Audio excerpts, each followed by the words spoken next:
கதை கேட்க வந்திருக்கும் அன்பு உள்ளங்களுக்கு வணக்கம். தீராக்கணா நாவல் உலகத்திற்கு உங்களை அன்புடன் வரவேற்கிறோம்.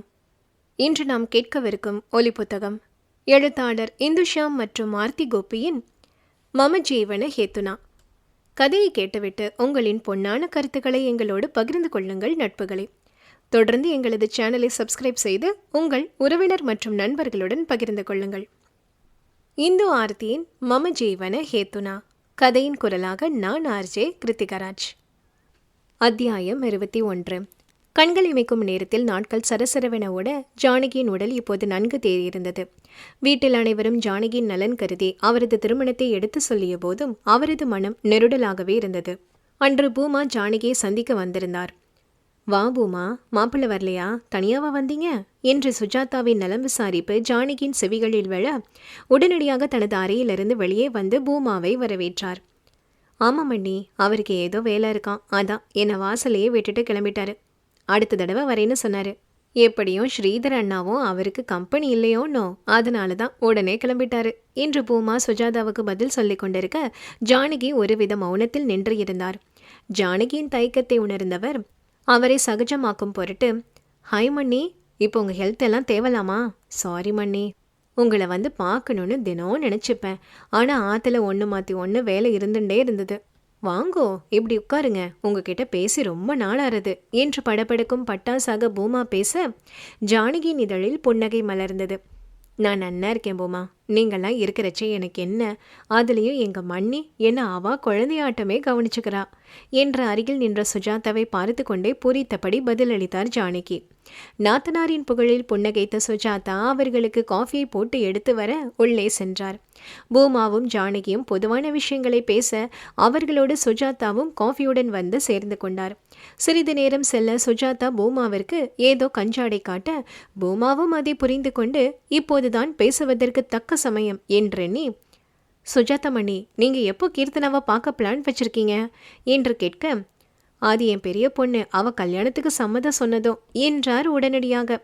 சுஜாதா சௌமியாவை தான் குறிப்பிடுகிறார் என்றெண்ணிய ஜானகிக்கு தன் மூத்த பெண் என்ற குறிப்பு சந்தேகத்தை கொடுக்க மெல்ல அவரை நிமிர்ந்து பார்த்தார். நான் உன்னதான் சொன்னேன் ஜானோ, உனக்கு அப்புறம்தான் கீர்த்தனா. உனக்கு ஒரு நல்ல காலம் பிறக்காதான்னு நினைக்காத நாள் இல்லை. ஆனால் என்ன, எங்கள் எல்லாருக்கும் ஞானோதயம் சத்து நிதானமாக தான் வந்திருக்கு. எங்களுக்கு இருக்க கடமையை நாங்கள் பண்ணிட்டோம்னா அப்புறம் நிம்மதியாக இருப்போம் தானே என்று சுஜாதா கூற கூற ஜானகிக்கு கண்கள் குளம் கட்டின. இப்போ கூட என்னை பெருமையாக பூமா கிட்ட கொஞ்ச நேரம் முன்னால் சொன்னியே, நான் உன்னை ஒரு குழந்தையாட்டம் பார்த்துக்கிறேன்னு. நீ என்ன அம்மா ஸ்தானத்தில் மதிக்கிறேனா? கொஞ்சம் என் பேச்சு கேட்கலாமேடா. இந்நேரம் அம்மா இருந்திருந்தா நடக்கிறதையெல்லாம் பார்த்து சந்தோஷப்பட்டிருப்பாரு. அவளுக்கு நாங்கள் அந்த சந்தோஷத்தையும் கொடுக்கல என்று வருந்தியபடி சொல்லிக்கொண்டே ஜானகியின் தலையை மெல்ல வருடியவர், கண்ணா, உன்னை நாங்கள் பாரமாக நினைக்கல. இந்த ஏற்பாடெல்லாம் பண்ணுறதை பார்த்து எந்த காலத்திலையும் நீ எங்களை அப்படி தப்பாக மட்டும் எடுத்துண்டுடாத என்று சொன்னதும் ஜானகி பதறி போனார். ஐயோ மண்ணி, என்ன பேசுகிறேன்? உங்களை நான் அப்படி நினைப்பேனா? அப்படி நினச்சா நான் மனுஷியே இல்லை. நீங்கள் சொல்கிறது எல்லாம் எனக்கு புரியாமல் இல்லை மண்ணி. ஆனால் எனக்கு என் மனசு ஏற்றுக்கல மண்ணி என்று மெல்லிய விசம்பலுடன் கூறினார். அவரது அழுகை கண்டு மனம் தாங்காமல் பூமா, மண்ணி ப்ளீஸ் போதும், அழாதேள். நீங்கள் வாழ்க்கையில் நிறைய கண்ணீரை விட்டுட்டீங்க. இனிமே அது உங்களுக்கு வேணாம்னு தான் நாங்கள் நினைக்கிறோம். எனக்கு உங்கள் மேலே சின்ன வருத்தம் இருக்கு மண்ணி என்று சொல்ல ஜானகி உடனடியாக கண்ணீரை துடைத்து கொண்டு தன் நாத்தனாரை குற்ற உணர்விலும் கேள்வியாகவும் பார்த்து, ஏன் பூமா, என்னாச்சு? நான் உன் மனசை நோகும்படி நடந்துட்டேனா? ஏதாவது அப்படி பண்ணியிருந்தா அதை மனசில் வச்சுக்காத என்றார் கெஞ்சுதலாக. ஜானகியின் கலங்கிய விழிகளை பார்த்தபடி, என் வருத்தம் எல்லாம் உங்களை சுற்றி நாங்கள் இத்தனை பேர் உங்களுக்கு ஒரு நல்லது பண்ண நினைக்கிறோம். உங்கள் மேலே முழு அன்பும் அக்கறையும் வச்சு எல்லாம் பண்ணால் நீங்கள் எங்களை விட ரேவதி மண்ணியோட பேச்சுக்கு தான் முக்கியத்துவம் கொடுக்குற மாதிரி நடந்துக்கிறேன் என்று மனதில் இருப்பதை வெளிப்படையாக கூறிவிட்டார். அதில் ஜானகி மேலும் அதிர்ந்து பூமாவை பார்த்தபடி அமர்ந்திருக்க பூமா மீண்டும் தொடர்ந்தார். ஆமாம் மண்ணி, நீங்கள் இல்லைன்னு சொன்னாலும் இதுதான் உண்மை. அவா ஏதாவது சொல்லிடுவா, இவா ஏதாவது சொல்லிடுவான்னு உங்களை பற்றி அக்கறையே இல்லாதவளை நினச்சி உங்களை நீங்களே வருத்திக்கிறீங்க. நம்ம சௌமி குட்டி இந்த வயசுல இப்படி யோசிச்சிருக்கானா? அந்த குழந்தை மனசுல எவ்வளவு ஆழமா இது பதிஞ்சு போயிருக்கும். எங்க அன்பு அக்கறை மேல உங்களுக்கு நம்பிக்கை இருந்தா சீக்கிரம் நல்ல முடிவா சொல்லுங்க மண்ணி இதுக்கப்புறமும் நாங்க யாரும் இனிமே இதை பத்தி பேசி உங்களை தொந்தரவு செய்ய மாட்டோம். நீங்க நல்ல முடிவை எடுப்பீங்கன்னு நம்பிக்கையில நான் இப்ப புறப்படுறேன் மண்ணி. உடம்ப பார்த்துக்கோங்க என்று மடமடவென கூறிவிட்டு அங்கிருந்து புறப்பட்டார். சில நேரங்களில் இப்படி யதார்த்தத்தை உடைத்து பேசிவிட்டால் நடப்பது நல்ல விதத்தில் முடியும் என்ற நம்பிக்கையில் பூமாவும் சுஜாதாவும் இருந்தனர். பூமா சென்ற பிறகு ஜானகியின் மனம் மெல்ல தெளிவது போல இருந்தது. அன்று முழுவதும் தன்னை அன்னை போல காக்கும் மண்ணியையும் இன்னொரு மகள் போல் தன் நலனில் அக்கறை கொண்டு பேசின தன் நாத்தனாரையும் நினைத்து அவர் மனதளவில் பெரிதும் மகிழ்ந்து போனார். நீண்ட யோசனைக்கு பிறகு மனதில் ஒரு திடமான முடிவுடன் எழுந்து கடவுளை சென்று வணங்கினார். அடுத்து வந்த 2 நாட்களில் ஜானகி சௌமியாவின் அறைக்கு சென்று சௌமி என்றழைக்க மகள் தன் தாய் முகத்தில் இருந்த தெளிவை கண்டு நிம்மதி கொண்டாள். வாமா உட்காரு என்றாள். அங்கிருந்த நாற்காலியில் அமர்ந்தவர் தன் பார்வையை அங்குமெங்கும் அலைப்பாய விட்டபடி தன் பதற்றத்தை மறைத்து கொள்ள விரல்களை மடக்கி ஒடித்து கொண்டிருந்தார். அன்னையின் செயல்கள் மகளின் முகத்தில் புதிரை கொடுக்க, அம்மா ஏதாவது சொல்லணுமா? ஃபீல் ஃப்ரீ, முதல்ல ரிலாக்ஸா இருங்க என்று சொல்லிவிட்டு அவர் அருந்துவதற்கு தண்ணீர் கொடுத்தாள். அதை பருகிவிட்டு பெருமூச்சை விட்டவர், எனக்கு கௌதம் அப்பா கிட்ட பேசணும் என்றார் நேரடியாக. அன்னையின் வார்த்தைகள் மகளின் முகத்தில் குழப்பத்தையும் பதட்டத்தின் உச்சியையும் எடுத்துக்காட்ட அதை புரிந்து கொண்டவர், சில விஷயங்களை நான் அவரை சந்திச்சு பேசி தெளிவுபடுத்திக்க நினைக்கிறேன், கொஞ்சம் உதவி பண்ணுமா என்றதும் இப்போது சௌமியா சட்டென்று நிகழ்விற்கு வந்து கௌதமை அழைத்து விஷயத்தை கூறி ஜானகியிடம் தன் கைபேசியை கொடுத்தாள். 2 நொடிகளில் சுந்தரராஜனிடம் பேசி முடித்தவர் சௌமியாவிடம் கைபேசி கொடுத்துவிட்டு அறையை விட்டு வெளியேறினார். சௌமியாவிற்கு இப்போது பதற்றம் மலை உச்சிற்கே சென்றது. கௌதமை மீண்டும் அழைக்க முயற்சிக்க அவனே அப்போது அழைத்து விட்டான். சௌமி, அம்மா பக்கத்தில் இருக்காங்களா என்று தயக்கமாக குரலில் கேட்டதும் அவள், இல்லடா, அம்மா இப்போதான் அவங்க ரூமுக்கு போனாங்க என்றாள். சரி, என்னாச்சு? 2 பேரும் மீட் பண்ணிக்க போறாங்கன்னு அப்பா சொன்னாரு. அம்மா எதுவும் தப்பான முடிவை சொல்லிட மாட்டாங்க தானே சௌமி என்று ஏக்கத்துடனும் பரிதவிப்புடனும் அவன் கேட்க, சௌமியா, அவங்களோட தெளிவான முகத்தை பார்த்தா நமக்கு சாதகமாக தான் முடிவு எடுத்திருப்பாங்கன்னு தோன்றுதுடா. இருந்தாலும் அவங்க கொஞ்சம் அழுத்தம், அதனால என்னால் சரியாக கணிக்க முடியல. நீ கவலைப்படாத, எல்லாம் நல்லபடியாக தான் முடியும். இவ்வளவு தூரம் நம்மளை பெருமாள் இழுத்துண்டு வந்துட்டாரு, இதுக்கு மேலே அழிச்சுண்டு போக மாட்டாரா என்ன? நீ கவலைப்படாம இரு என்று தோழிக்கு தோழியாகவும் தங்கைக்கு தங்கையாகவும் கௌதமிற்கு ஆறுதலாக கூறி இணைப்பை துண்டித்தாள். நண்பனுக்கு நம்பிக்கை வார்த்தைகள் கூறினாலும் அவள் மனதிலும் சிறு பயமும் பதற்றமும் இருக்கவே செய்தது. அவளது மனது ஆறுதலுக்கு ஏங்கி நின்றபோது அவளையும் அறியாமல் அவளது இதயம் அவள் மனதிற்கு இனியவனை தேடி சென்றது. விஷ்ணுவை அழைத்த விஷயத்தை சொல்ல பரபரத்த மனதை கட்டுப்படுத்த முடியாமல் அவனை அழைத்து விட்டாள். அழைப்பு மணி சிறிது நேரம் சென்று கொண்டே இருக்க விஷ்ணு அதை ஏற்கவில்லை. அடுத்த நொடியே, I mean a meeting, anything urgent என்ற குறுஞ்செய்தியை அவன் அனுப்ப, Soumya, sorry for the disturbance, call me once you are available என்ற பதிலை அனுப்பி வைத்துவிட்டு தன் அறையில் குறுக்கும் நெடுக்குமாக நடைபெற்றாள். மயிலாப்பூர் ஸ்ரீ மாதவ பெருமாள் கோயில் அத்தனை அமைதியும் தெய்வீகமும் நிரம்பியிருக்கும் திருத்தலம். ஜானகி மற்றும் சுந்தரராஜன் மாதவ பெருமாளின் சன்னிதானத்தில் நின்று அவரை கண்குளிர தரிசித்துக் கொண்டிருக்க, ஜானகி அர்ச்சகரிடம் சௌமியா மற்றும் கௌதமின் பெயர் நட்சத்திரத்தை சொல்லி அர்ச்சனை செய்தார். கௌதமின் பெயரையும் குறிப்பிட்ட போது ராஜனால் ஓரளவுக்கு ஜானகியின் மனதில் இப்போது இருப்பதை ஓரளவுக்கு புரிந்து கொள்ள முடிந்தது. பெருமாளை தரிசித்துவிட்டு பிரகாரத்தை இருவரும் மெல்ல வலம் வந்தனர். கோயில் ஒலிபெருக்கியில் ஒலித்து கொண்டிருந்த ஸ்ரீ விஷ்ணு சமஸ்கர நாமம் அவர்கள் மனதிற்கு ஒருவித அமைதியை கொடுக்க இருவரும் கோயிலின் தெப்பக்குள படிகளில் அமர்ந்தனர்.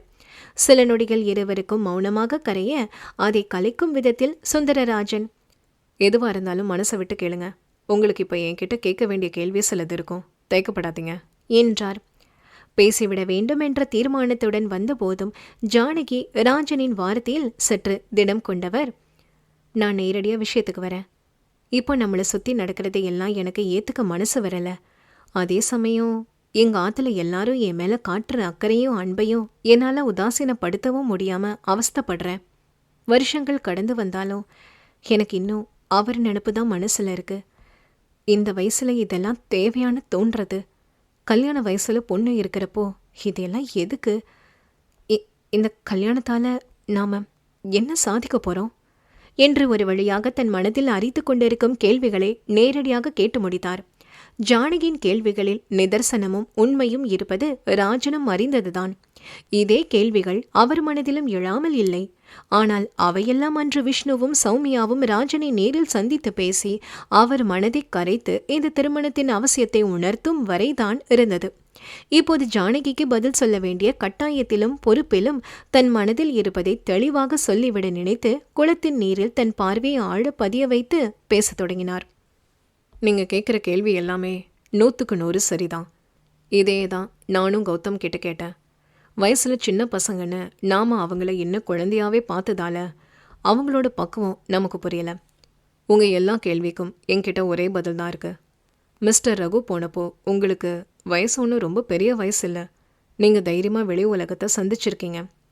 என்னதான் உங்களுக்கு ஒரு பாதுகாப்பான குடும்ப சூழல் அமைஞ்சிருந்தாலும் நீங்க கடந்து வந்த காலத்துல இந்த சமுதாயத்துல சில வக்கரை பிடிச்சவங்கள சந்திக்காம வந்திருக்க மாட்டீங்க. அப்போவே உங்களுக்கு ஒரு பக்குவமும் மனதிடமும் நிறைய இருக்கவே தான் சௌமியாவை நல்லாவே வளர்த்துருக்கீங்க. சிங்கிள் பேரண்டாக இருந்து ஒரு குழந்தைய வளர்க்குறது அத்தனை சுலபம் இல்லைன்னு எனக்கும் தெரியும்.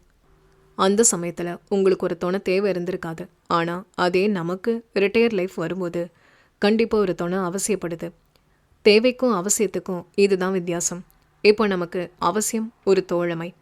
இது கல்யாணம்ங்கிற பேரில் நமக்கு ஒரு நல்ல நட்பு கிடைக்க போகுதுங்கிற எண்ணத்தில் நாம் இதை பார்த்தா எதுவும் தப்பு இல்லை. கண்டிப்பாக உங்களுக்கு எப்படி மிஸ்டர் ரகுவை மறக்க முடியாதோ அதே மாதிரி தான் எனக்கும் என் வசந்தியை மறக்க முடியாது.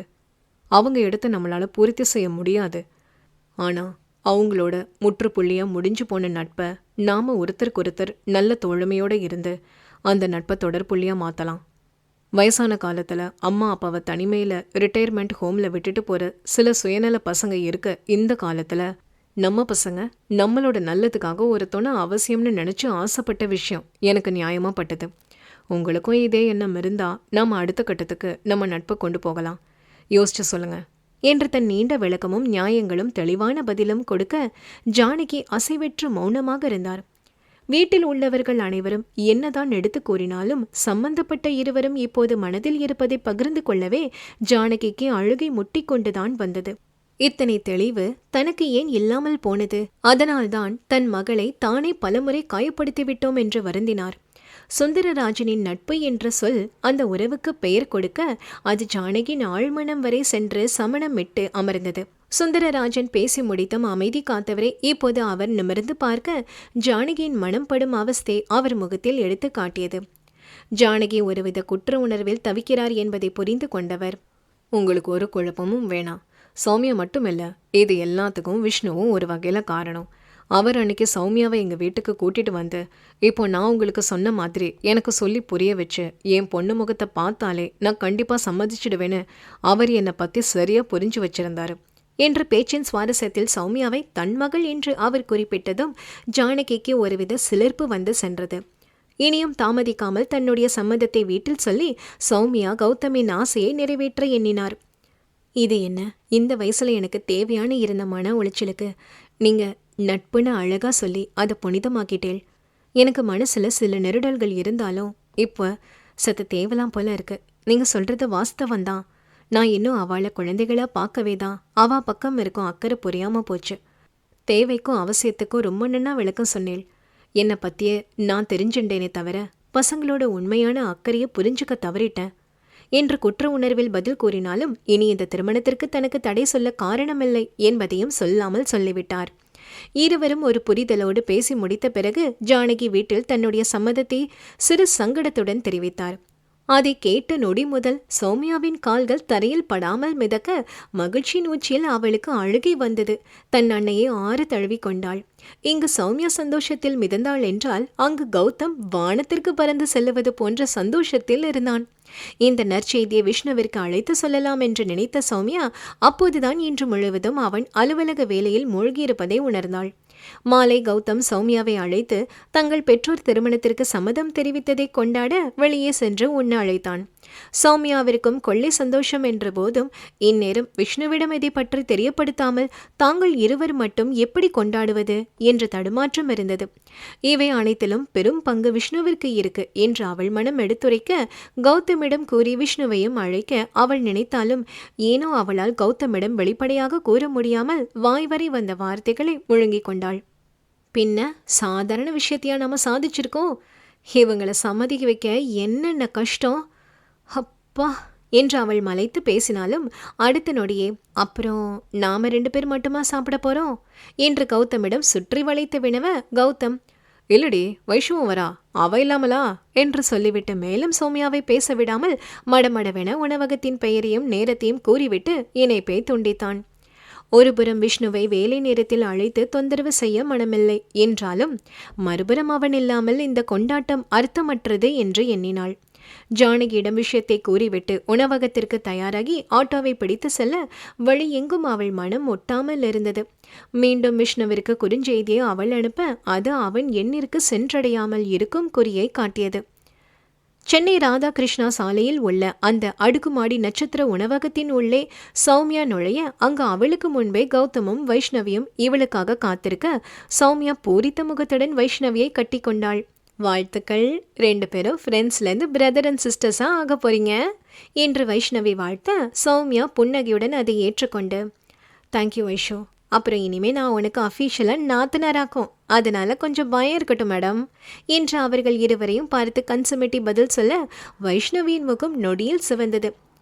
அடியே, நேரங்காலம் தெரியாமல் கேள்வி உனக்கு, ஆனால் அது கூட நல்லா தான் இருக்கு, வைஷு முகத்தில் கூட வெக்கம் எட்டி பார்க்குதே என்று கௌதம் தன் தோளால் வைஷ்ணவியின் தோளை மெல்ல இடித்துவிட்டு கேலி செய்ததும் வைஷ்ணவி அவர்களை முறைத்துவிட்டு, கொஞ்சம் இடம் கிடைச்சா போதுமே, 2 பேரும் சேர்ந்து என்ன ஓட்ட ஆரம்பிச்சிடுவீங்களே என்று போலியாக அவர்களை மிரட்ட அதில் அனைவரும் சிரித்துவிட்டு அவர்களுடைய இருக்கையில் அமர்ந்து கொண்டனர். பிறகு அவர்களுக்கான உணவை ஆர்டர் செய்துவிட்டு ஜானகி சுந்தரராஜனின் திருமணத்தை பற்றி கலந்தாய்வு செய்து கொண்டிருந்தனர். அதுவரை இயல்பாக இருந்த சௌமியாவிற்கு சட்டென்று ஏதோ ஒருவித அவஸ்தை எழுந்தது. நொடிக்கு ஒரு முறை தனது கைபேசி ஆராய்ந்து கொண்டே இருந்தாள். அப்போதும் விஷ்ணுவிடமிருந்து எந்த அழைப்பும் குறுஞ்செய்தியும் வரவில்லை. அவளது மனம் முழுவதும் வேறெங்கோ இருக்க சௌமியாவால் உணவு மீது கவனம் செலுத்த முடியாமல் போனது.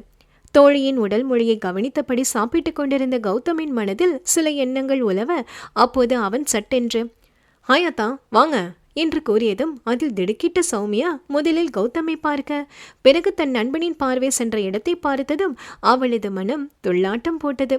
இருக்கையை விட்டு எழுந்து வந்த கௌதம் மீண்டும், வாங்கத்தா ப்ளீஸ் ஜாயின் வித் அஸ் என்று சொல்லி விஷ்ணுவின் கைகளை குலுக்க சௌமியாவிற்கு இப்போது விஷ்ணுவின் வரவு மட்டற்ற மகிழ்ச்சி இருந்தபோதும் கௌதமின் அத்தான் என்ற அழைப்பு அவளுக்கு ஒருவித புது உணர்வை கொடுத்தது. வைஷ்ணவியும் மரியாதை செலுத்தும் விதமாக எழுந்து நின்று விஷ்ணுவை வரவேற்று அமர வைக்க அதுவரை சௌமியா தன் விழிகளை நம்ப முடியாமல் விஷ்ணுவை இமைக்காமல் பார்த்து கொண்டிருந்தாள். விஷ்ணு வைஷ்ணவியிடம் பேசிவிட்டு சிரித்த முகமாக சௌமியாவை காண அப்போது நொடி நேரத்தில் தன்னவளின் முகத்தில் வந்து சென்ற பலவித உணர்வுகளை தன் ஆழ் மனதில் படம் பிடித்து சேமித்து வைத்தான். அவளது இந்த புதுவித பார்வையை எதிர்கொள்ள முடியாமல் சுற்றும் உணர்ந்து சௌமியாவின் அருகில் அமர்ந்தவன், ஹாய் சௌமி என்றான் மெல்லிய புன்னகையுடன். அதுவரை அதிர்ச்சியில் இருந்தவள் அவனது அருகாமையில் சுயத்திற்கு வர பதிலுக்கு அவளும் புன்னகையுடன் அவனை வரவேற்றாள். நால்வரும் பொதுவாகவும் ஜானகி மற்றும் சுந்தரராஜனை பற்றி பேசி முடித்தனர். இடையில் சௌமியா விஷ்ணுவிடம், ரொம்ப பிஸியா இருந்தீளா, காத்தால இருந்து மெசேஜ் கால் எல்லாம் இல்லை, நான் அனுப்பின மெசேஜ் கூட இன்னும் உங்களுக்கு டெலிவர் ஆகல என்று வினவ விஷ்ணு அவளுக்கு பதில் சொல்லும் சாக்கில் அவளது விழிகளை சிறை செய்தவாறு பேசிக்கொண்டிருக்க சௌமியாவும் அவனது பார்வை சிறையில் கட்டுண்டு இருந்தாள். அவர்களது உரையாடலை கவனித்தும் கவனிக்காமல் இருந்த கௌதம் சட்டென்று ஏதோ தோன்ற அவனது கைபேசியில் அந்த அழகிய ஜோடிகளை அவர்கள் அறியாதபடி சிறைப்படுத்தி பத்திரப்படுத்தினான். நீண்ட பேச்சுக்கள் முற்றும் பெற அனைவரும் உண்டு முடித்துவிட்டு வீட்டிற்கு கிளம்ப தயாராகினர். வெளியே வந்த கௌதம் வைஷ்ணவியை தன் இருசக்கர வாகனத்தில் ஏற்றிக்கொள்ள சௌமியா, அடப்பாவே, உனக்கு உன் ஆள் முக்கியமா இல்லை நான் முக்கியமா, இப்படி என்னை விட்டுட்டு கிளம்புறியே, நீ எல்லாம் ஒரு பொறுப்பான அண்ணனா என்று வம்பு செய்தாள். தோழியின் கேலியை துளியும் சட்டை செய்யாதவன், அதான் சௌமியா நீங்கள் ட்ராப் பண்ணுறீங்களா என்று சொல்ல அது சௌமியாவிற்கு மட்டுமல்ல விஷ்ணுவிற்கும் அதிர்ச்சிதான். கௌதம் கைபேசியில் அழைத்து விஷ்ணுவிடம் அனைத்தும் சொல்லிவிட்டு இரவு உணவிற்கு அழைக்க விஷ்ணு தன் அலுவலகத்திலிருந்து நேரடியாக வந்தடைந்தான். எப்போதும் மகிழுந்தில் வருபவன் இன்று தன் இருசக்கர வாகனத்தில் வர அதில் அவனுக்கும் சிறு தயக்கம் இருந்தது. அவனது யோசனை முகத்தை கண்ட கௌதம், என்னத்தான் இப்படி யோசிக்கிறீங்க, ஏதாவது பிரச்சனையா என்று வினவ விஷ்ணு, ஒண்ணுமில்ல கௌதம், நான் பார்த்துக்கிறேன், நீங்கள் கிளம்புங்க என்றான். கௌதம் புறப்பட்டதும் சௌமியாவை ஒரு ஆட்டோவில் ஏற்றிவிட்டு பாதுகாப்புக்கு அவள் வீடு வரை பின்தொடர எண்ணினான். ஆனால் அவனது எண்ணத்திற்கு நேர்மாறாக கௌதம், அப்போ சரி, நீங்க கிளம்புங்க. நாங்க பாதி வழி வர உங்களை தான் ஃபாலோ பண்ணி வரணும் என்றான் அவனும் விடாமல். அதில் சங்கடம் கொண்ட சௌமியாவும் கௌதமை முறைக்கு தவறவில்லை. இவன் எதுக்கு இப்போ 100 ஆத்தம் புதுசா கூப்பிடுறான்? அதோட நிறுத்தாம பைக்ல வேற போக வைக்கிறான். கடவுளே, இந்த கௌதமுக்கு என்ன ஆச்சு என்று மனதில் புலம்பிக் கொண்டிருந்தாள். கௌதம் அப்படி கூறி முடித்தும் சௌமியாவை தவிர்க்க முடியாது என்பதை புரிந்து கொண்டவன் அவனது இருசக்கர வாகனத்தில் அமர்ந்து தலைக்கவசத்தை மாட்டிக்கொண்டே சௌமியாவை பார்த்து தன் விழியசைவில் ஏறிக்கொள்ளும்படி சைகை செய்தான். தலைக்கவசம் அணிந்திருந்தவனது முகத்தில் அவன் விழிகள் மட்டும் அவளுக்கு தெளிவாக தெரிய அந்த விழியழைப்பு இல்லை விழி ஈர்ப்பு அவளை இம்சை செய்தது. கௌதம் மற்றும் வைஷ்ணவியின் முன் தாங்கள் ஒரு பார்வை பொருளாக இருக்க விரும்பாமல் சௌமியாவும் அமைதியாக விஷ்ணுவின் வண்டியில் ஏறிக்கொண்டு ஒரு புறமாக தன் 2 கால்களை போட்டுக்கொண்டு அமர்ந்தாள். ஏறத்தாழ 10 வருடங்களுக்கு பிறகு அவனுடன் இருசக்கர வாகனத்தில் இன்று அமர்கிறாள். கடைசியாக ஸ்ரீரங்கத்தில் டிவிஎஸ் வண்டியில் சௌமியாவை ஏற்றிக்கொண்டு தன் மனதில் இருக்கும் காதலை வாய்மொழியால் கூறாமல் வெளிவழியே தன் காதலை அவளிடம் கடத்தி சென்ற தருணம் அவர்கள் இருவருக்கும் நினைவு வர அதில் சமபங்கு வலி இருவருக்கும் இருந்தது. மெதுவாக வாகனத்தை ஓட்டிக் கொண்டிருந்தவனின் பார்வை பெண்ணவளை ரிவர்வியூ கண்ணாடி வழியே தீண்ட அதில் அவள் மனம் தறிக்கட்டு தவித்தது.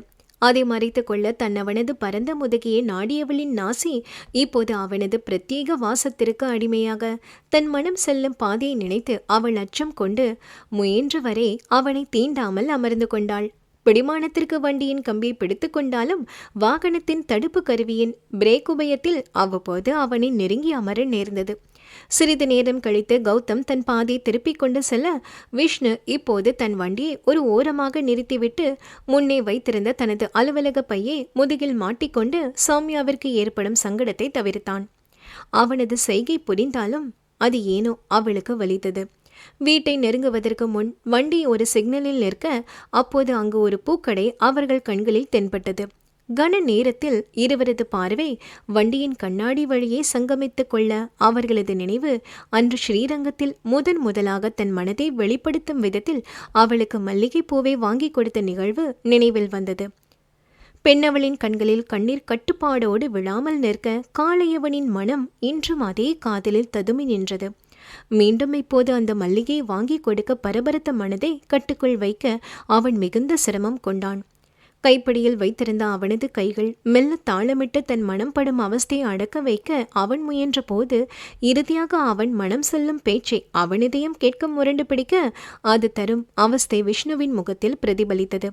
ஒரு முடிவுடன் இறங்கி பூவை வாங்க அவன் எண்ணிய நொடி, இந்த கல்யாணம் வேணாம்னு சொல்லிடுங்க என்று சௌமியா அன்று அவளை பெண் பார்க்க சென்றபோது சொன்ன வார்த்தைகள் அவன் தலையில் கொட்ட அதில் அவனது சிந்தனை கலைந்து பச்சைக்குறி விளக்கு விழுந்ததைக் கண்டு வண்டியை கிளப்பினான். சௌமியாவை வீட்டின் வாசலில் விட்டவன் அவளது முகத்தை ஏறெடுத்து பார்க்க முடியாமல், நான் வரேன் சௌமி, மற்ற விஷயங்களை எல்லாம் பாட்டி வந்து பேசுவா என்று சொல்லியவன் சிறிது இடைவேளை விட்டு, அப்புறம் இன்னைக்கு என் கார் பிரேக் டவுன், அதனால தான் என் பைக்கில் வந்தேன், சாரி, பை என்று சொல்லிவிட்டு அவளது பதிலுக்கு கூட காத்திராமல் வேகமாக கிளம்பிவிட்டான். அவன் வண்டி அந்த தெருவளைவில் மறையும் வரை நின்று பார்த்தவளின் மனம் மீண்டும் குற்ற உணர்ச்சியின் பிடியில் சிக்கி தவித்தது. நாட்கள் விரைந்து செல்ல அடுத்த வேலையாக ஜானகி மற்றும் சுந்தரராஜனின் திருமணம் மிக எளிய முறையில் ஜானகியின் வீட்டு அருகில் இருக்கும் சிறிய கோயிலில் நெருங்கிய சொந்த பந்தங்களோடு வெற்றிகரமாக முடித்தனர். இப்படி ஒரு நிகழ்வு நடக்குமா என்று கனவும் ஏக்கமும் கொண்டிருந்த சௌமியாவின் மனம் எல்லையில்லா மகிழ்ச்சியில் மிதக்க அதே அளவு தன் மனதில் இரகசிய அறையில் விஷ்ணு மீது வைத்திருந்த அளவு கடந்த காதலுடன் அவனுக்கு மனமாற நன்றி கூறினாள். வார்த்தைகளால் கூற முடியாத நன்றியை இப்போது தன் கண்ணீர் வழியே தன்னவனுக்கு செலுத்த அதில் அவனும் சிறு தலையசைப்புடன் மனதார ஏற்றுக்கொண்டான். பெரியவர்களின் வாழ்க்கை நல்ல நட்புணர்வில் தொடங்க நேரம் வந்த போதும் சிறியவர்களின் காதலும் வாழ்க்கையும் அவர்களுக்கு புதிராகவே தொடர்ந்தது. கதையில் அடுத்து என்ன என்பதை அடுத்த பதிவில் பார்ப்போம். அதுவரை இணைந்திடுங்கள் எங்களோடு. தொடர்ந்து நம்ம சேனலில் கதைகள் கேட்டு மகிழ தீரா கண நாவல் யூடியூப் சேனலுக்கு சப்ஸ்கிரைப் பண்ணுங்க. மீண்டும் சந்திப்போம். நன்றி.